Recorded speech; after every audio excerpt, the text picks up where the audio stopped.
Hey guys, so today in this video I'm going to talk about all of the things that I learned on how to make Pinterest work for you. Okay, let's get started.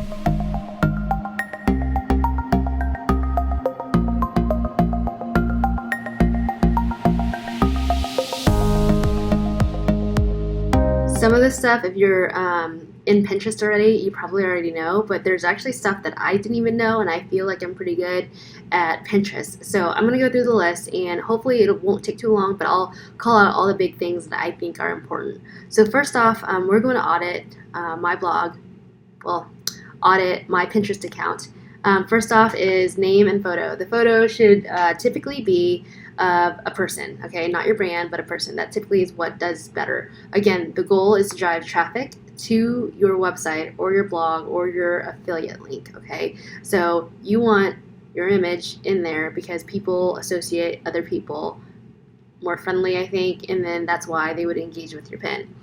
Secondly, your description needs to have 2 keywords that you rank for. I would not do something like DIY project. You should do something like budget DIY project, or you wouldn't do home decor. You would do home decor for rustic, or something that's more niche down than just the umbrella topic. Secondly, you want to make sure that your site is claimed. What that means is Pinterest has set you up, and you see this little globe icon. If you do not have your name claimed, I would make sure that you have the little globe icon there. And then the banner. Okay, here's a big tip that I learned. So this banner in here, the person that I had talked to during my Haven conference had an amazing tip where you create a board that is just your pins. So for me, it'd be like home decor by Sangerson. Okay, and then what you would do is you would only pin images that are images. You wouldn't pin anything that's like a pin with text in it like this. And so for this cookie one, for example, I would only pin the picture of the cookie. So my plan is to go back to that blog post and pull out just images and put it in that folder. And then you can hit this little button right here and feature the actual board that has all of the images. So that was like awesome tip to me. And then making sure that I'm looking at a list of things that I'm going to do. Making sure that all of your boards that are yours are at the top row. Okay, so right now I have other people's boards at the top. I'm going to actually pull my stuff up because the intent and the goal here is that if someone is actually checking out your Pinterest account, they're more than likely trying to look up content that you've created, and so you want to have your content up there. And then also, this is what some companies call brand accounts because it's your brand. So I would have my ideas by Sangerson, home decor by Sangerson, all at the top. So what you want to do is fill it up as much as you can to the top section here. And then after that, you want to have boards that are not branded. So for example, if I had Sangerson home decor, I would actually have another board called home decor that's not related to Sangerson, but I would still have my pins in there. The reason why is that Pinterest sees your folders as a metadata to kind of say, okay, this account is all about home decor. Okay, so you would have a branded account, and then you would have a non-branded account, but your content is swizzled in both of those folders. And then the other extra board that I talked about is just for your banner, but you want to keyword the description of that folder as well and call it like, I don't know, home decor boards by Sangerson banner or something. Okay, and then what you want to do is you should have more individual boards than group boards, which I think that's kind of obvious because you want to make sure that you're pinning to them, to the ones that you own, not necessarily just group boards, because I think they kind of see that as spammy. Let me see here. Next is making sure that you use hashtags in your pins. And so what you want to do is make sure that you're using 1 to 3 hashtags for every single pin that you're posting, because I think there are hints that are coming out that are saying that Pinterest is going to start cataloging those. Also in all of the folders, so for example, I'll open up this baby hospital bag, You can actually add sections, so you can click on organize and create sections in here. Let me see if I can create a section. There is a way to create a section. Done. Let me look. Add section. Sorry, not edit. Add section. Pinterest is not using this, and there aren't any clues to why they've added it, but I feel like, I mean, if they added it, it's added for a reason to potentially like kind of make sure that you're organizing your content in the right way, and they're probably using that metadata. So those are two things that if you wanted to get on the leading edge of to go do, so hashtags and also sections. The other thing is that the recommendation was you should hashtag all your pins, because it'd be easier for you to find stolen content. So if I hashtagged everything Sangerson, I don't think anyone else uses Sangerson, you can see how many people may have stolen your pin, and you can kind of scroll down to see if like this person right here, I don't know if they pinned it. Let me just make sure it goes to my site. I hope it goes to my site. Okay, it does.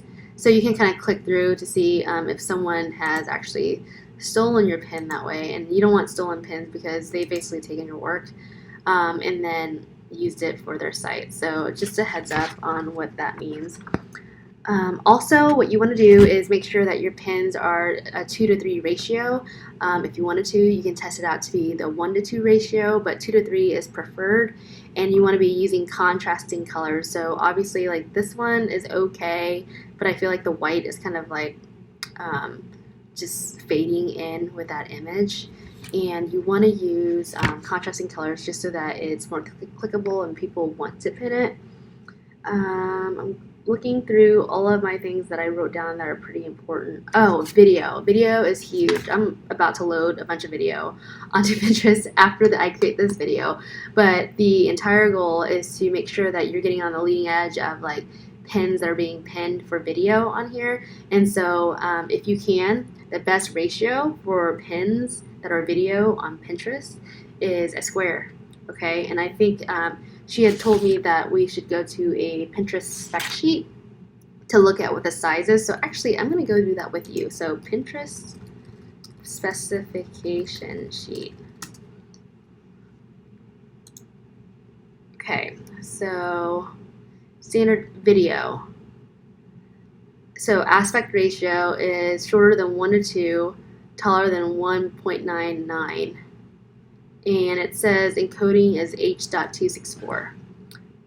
And video, let me look.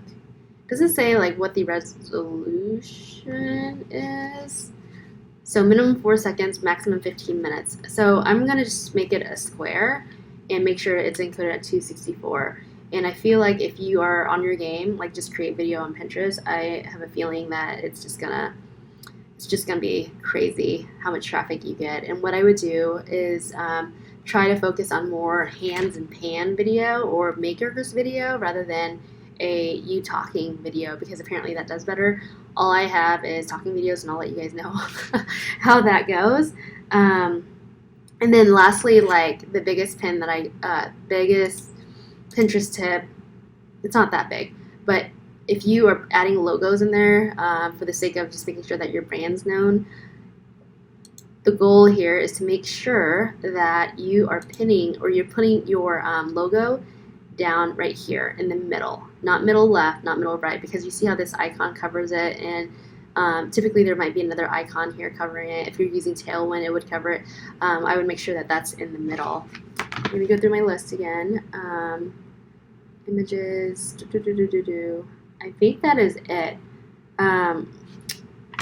If you do all of that, the other tip that I have is one that I learned from a blogger here at the conference, and actually I've been seeing quite a bit of success with it, is creating one pin a day.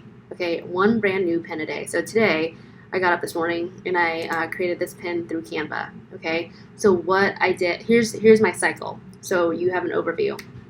I create a pin on an existing post that I already have. So this is just every day I have a plan on what I'm going to pin. And so today's was to get traffic to this site by creating a new pin. So I created a new pin in Canva.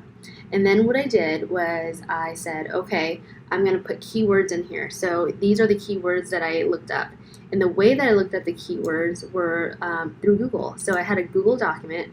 I'll probably show you that right here. Okay. So all these pins, what I did was I did the alphabet soup. So if you don't know alphabet soup, nursery, crib, ideas. Okay.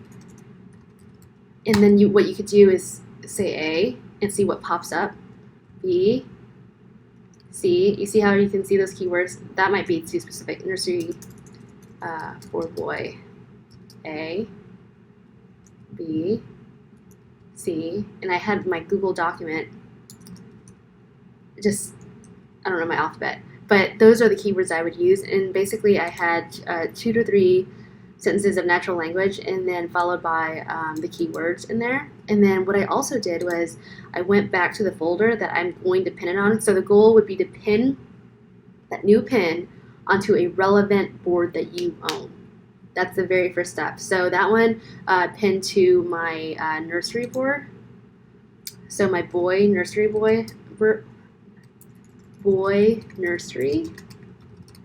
Okay, nursery. I have a boy nursery folder, and I just pinned it in there.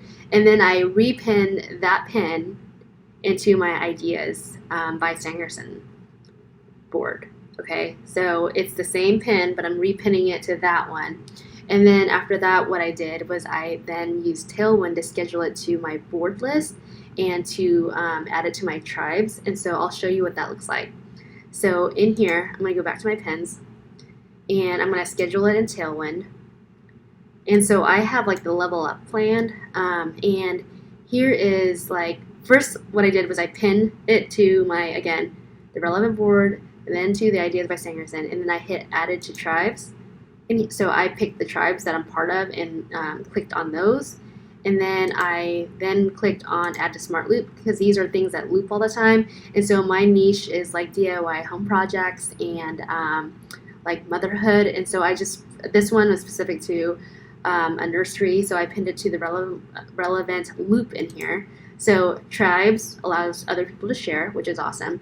Smart loop allows you to pin while you're sleeping, which is great. And then this one, this board list, is very specific boards that you want to pin to. So I have a curated list of like brand new posts, affiliate home, DIY crafts. So this is like planned pins. So I'm pinning to about, I don't know, 15 to 30 boards so that, you know, it's being shared, right, while I'm sleeping. So I physically have only pinned to two, not physically, I've pinned to 2 boards only, and now I've scheduled the rest.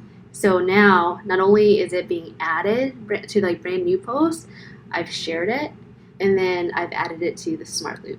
So that is how I'm going to be pinning passively. It's not passive, but it's one time every day. The goal and the thought behind it is that this system will allow me to have one goal a day, and it's easy and it's routine, and I'll remember the steps so that I don't have to keep going, oh, what do I have to do this month? Because at one point I was doing pinning monthly, but I forget what the steps were. But this is small enough where I can create pretty quickly and I can pin pretty quickly, and it allows me to serve up my content that I already have. So those are my best Pinterest tips that I have so far, and if I have any more, I will link to a video, a most recent video. But for now, it's 2019, July, and those are the best tips I have. So thank you for watching, and subscribe if you have any questions. Thanks.